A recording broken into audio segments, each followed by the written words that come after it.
Hello everyone, మీర్జాగూడలో జరిగిన bus ప్రమాదం ఇప్పుడు ప్రతి ఒక్కరిని తలిచివేస్తుందనే చెప్పాలి. అయితే ఇప్పుడు అక్కడ పొలిటికల్ యాంగిల్గా ఏదో ఒక ఇష్యూ నడుస్తుందని అయితే చెప్తున్నారు విశ్లేషకులు. సో ఇదే అంశం మీద ఒకసారి శేషరావు గారి అనాలిసిస్ తీసుకున్నాం. ప్రస్తుతం స్టూడియోలో ఉన్నారు, వెల్కమ్ చెప్పేద్దాం. Hello sir. హలో సార్, నిజంగా అక్కడ పొలిటికల్గా ఏమన్నా రన్ అవుతుందంటారా? సో బస్సు ప్రమాదాలు జరిగినప్పుడు రాజకీయ జోక్యం కూడా పెరుగుతుంది. రీసెంట్గా మనం ఆంధ్రప్రదేశ్లో చూసాం. ఇప్పుడు తాజాగా మిర్జాగూడ బస్సు ప్రమాదంలో 20 మంది చనిపోయారు, 19 మందికి గాయాలయ్యాయి. ఇది ఒక పెద్ద విషాదకరమైనటువంటి ప్రమాదం. ప్రధానమంత్రి నరేంద్ర మోడీ గారి దగ్గర నుంచి లండన్లో ఉన్నటువంటి చంద్రబాబు నాయుడు గారు, లోకేష్ గారు ఆంధ్రప్రదేశ్ నుంచి, అలాగే పవన్ కళ్యాణ్ గారు, ఇలా అందరూ దిగ్భ్రాంతి వ్యక్తం చేశారు. దిగ్భ్రాంతి వ్యక్తం చేసి ఆ ప్రమాదం జరిగినటువంటి తీరు మీద ఆశ్చర్యపోతున్నారు.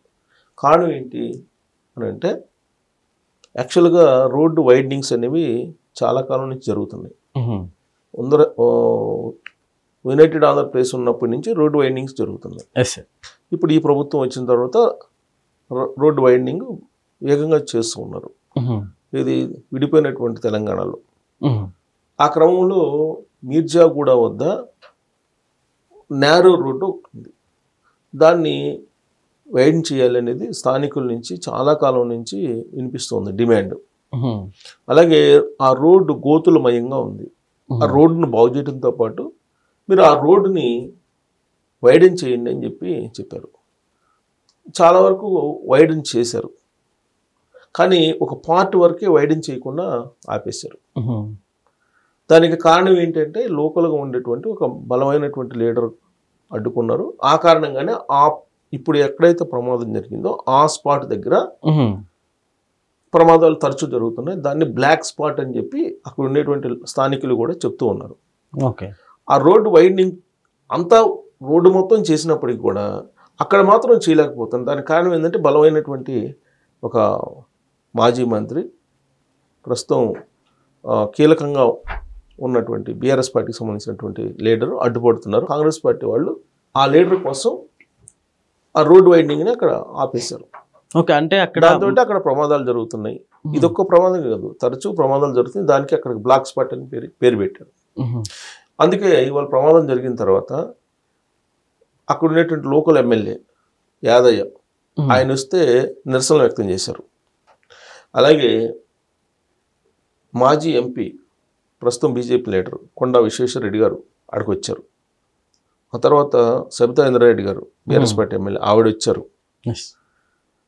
మిగతా స్థానికంగా ఉండేటువంటి ఎమ్మెల్యేలు, అందుబాటులో ఉండేటువంటి కొంతమంది మంత్రులు అక్కడికి వెళ్ళారు. అయితే అక్కడ వెళ్ళినటువంటి వాళ్ళని ఖరాబు చేశారు. అక్కడ ఉండేటువంటి ప్రజలు నిరసనలు వ్యక్తం చేశారు. మీ కారణంగానే ఈ ప్రమాదం జరిగింది, మీరు వెళ్ళిపోండి అని. ఈ ప్రమాదంలో గమనించాల్సింది ఏంటంటే, ఆ రోడ్డు వైడనింగ్కి కొంతమంది లీడర్లు అడ్డుపడుతున్నారు. ఆ లీడర్ల కారణంగానే ఈ ప్రమాదం జరిగిందని చెప్పి వాళ్ళు భావిస్తున్నారు, స్థానికంగా ఉండేటువంటి ప్రజలు. అంటే రోడ్డు వైడనింగ్ అంటే మొత్తం ప్యారలల్గా చేయాలి కదా, కానీ ఈ కొంతమంది లీడర్ల యొక్క ఒత్తిడి కారణంగా రోడ్డు వైడనింగ్ని ఆపేయటం, లేదా నేరోగా పెట్టడం, లేదంటే డైవర్షన్ చేయడం ఏదో చేస్తున్నారు. ఇప్పుడు ఔటర్ రింగ్ రోడ్డు ఉంది. ఔటర్ రింగ్ రోడ్డు విషయంలో కూడా అప్పుడు గతంలో అదే జరిగింది. ఎవరెవరైతే పొలిటికల్ లీడర్స్ ఉన్నారో వాళ్ళ ల్యాండ్స్ లేదా వాళ్ళ భూములు ఉన్న చోట మెలికలు తిప్పారు. ఇక్కడ కూడా అదే జరుగుతుంది. అందుకే అక్కడ ఉన్నటువంటి ప్రజలు రివోల్ట్ అయ్యి గెరవ్ చేసి అక్కడ ఉన్న లీడర్ని పంపించేశారు. ఒక ప్రమాదం జరిగి విషాదం నెలకొన్నప్పుడు ఎవరైనా వచ్చి పరామర్శిస్తే కనుక వాళ్ళు ఓదారుస్తారు. వాళ్ళు కనీసం కొంత ఉపశమనం వస్తుంది ఎవరికి, బాధితులకి. కానీ వీళ్ళు వెళ్తే వాళ్ళు ఓదార్పుకి భిన్నంగా రివోల్ట్ అయ్యారు వీళ్ళ మీద. జనరల్గా కొంత పోయే వాళ్ళని కనుక బాధితులను పలకరిస్తే కొంత దిటవుగా ఉన్నటువంటి మనసు కుదుట పడుతుంది. అలాంటిది వాళ్ళ మనసుని ఇంకా ఆగ్రహం కలిగించేలా వీళ్ళు వెళ్ళి చేశారు అని అంటే, అక్కడ ఏ స్థాయిలో పొలిటికల్ ఇన్వాల్వ్మెంట్ ఉంది రోడ్డు వైడనింగ్లో అనేది ఒక అంశం. ఇక ఈ ప్రమాదంలో అత్యంత విషాదకరం, శోక సముద్రం, అలాగే బాధాదప్త హృదయం ఏంటంటే, అంటే బాధపడేటువంటి ఒక పెద్ద విషయం ఏంటంటే 20 మంది చనిపోయారు. ఈ 20 మందిలో ఒక ముగ్గురు ఒకే ఫ్యామిలీకి సంబంధించినటువంటి వాళ్ళు. అది కూడా ఎవరంటే కాలేజీ చదువుతున్నటువంటి ముగ్గురు అమ్మాయిలు.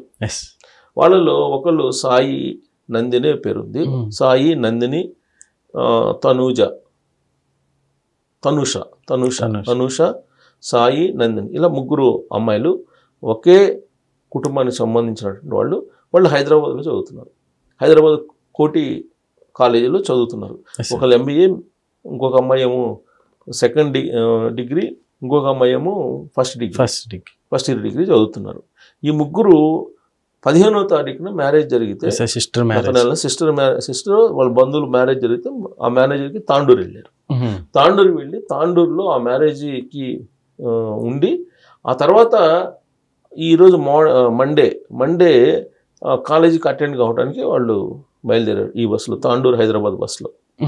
కరెక్ట్గా మిర్జా కూడా వచ్చిన తర్వాత ఈ ప్రమాదం జరిగింది. ఆ ప్రమాదంలో వీళ్ళు ముగ్గురు, ఒకే కుటుంబానికి సంబంధించిన ముగ్గురు మరణించేశారు.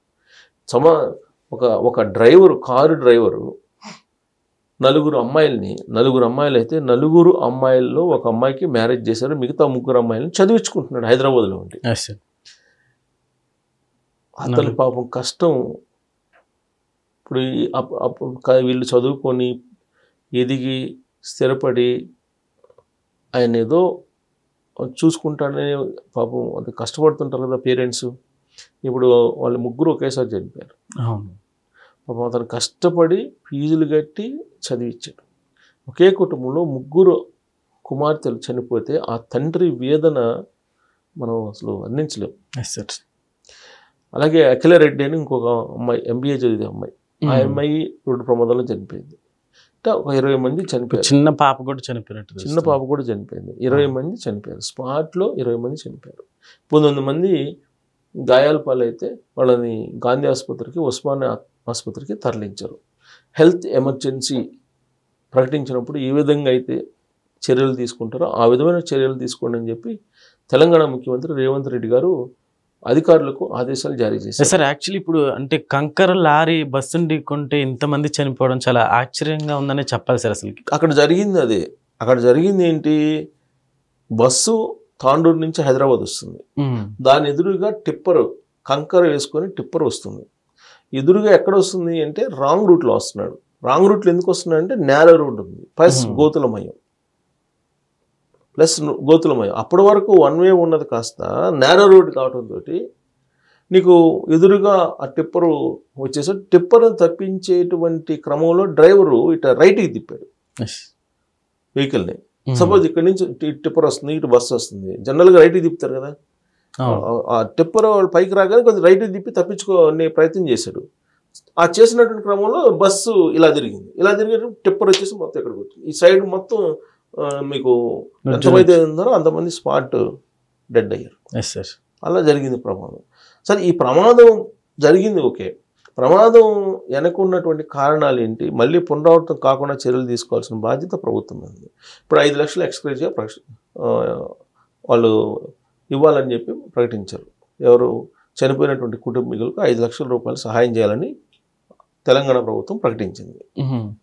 అయితే అక్కడ ఉండేటువంటి ఆ బ్లాక్ స్పాట్ ఏదైతే ఉందో ఆ రోడ్ని వైడెన్ చేయాలి కదా, దాని మీద డెసిషన్ తీసుకోవాలి. ఇప్పుడు ఆ డెసిషన్ ఇంకా తీసుకోవాలా, ఆ స్పాట్లోనే ఆ డెసిషన్ తీసుకుంటే బాగుండేది వైడనింగ్ చేసినట్టయితే. కానీ వైడనింగ్ చేసే ఇంకా నిర్ణయం తీసుకోలేదు, అదొకటి.